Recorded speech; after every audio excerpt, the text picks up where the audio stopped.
writing a multi-step inequality for a real-world situation.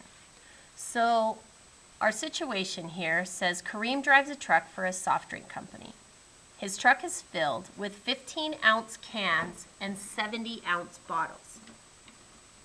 Let C represent the number of 15-ounce cans the truck is carrying, and let B represent the bottles, and they are 70-ounce bottles.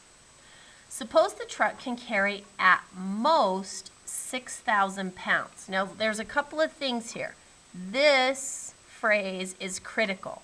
The at most 6,000 pounds, okay? The other thing we want to take into account is that they give us this weight in two different units, in pounds and its equivalent in ounces. Since the bottles and the cans, the units that they give us those numbers in are ounces, I'm going to use this number for our limit, 96,000 ounces. I do not need to know about the pounds, okay? So 96,000 ounces is my limit. That's the most I can have. So if 96,000, or excuse me, not dollars, ounces, okay, 96,000 ounces, that's my limit. That's the maximum.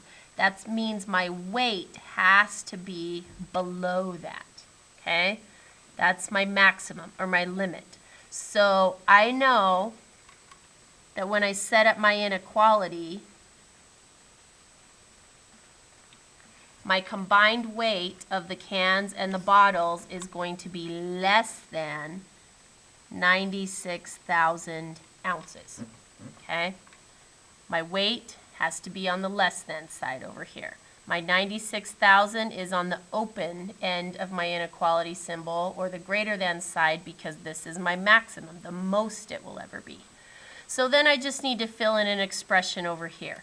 So I have 15 ounces for each can, so 15C, and 70 ounces for each bottle, so plus 70B. And whatever the combined weight is of the cans and the bottles, that has to be less than 96,000 ounces. And we're done.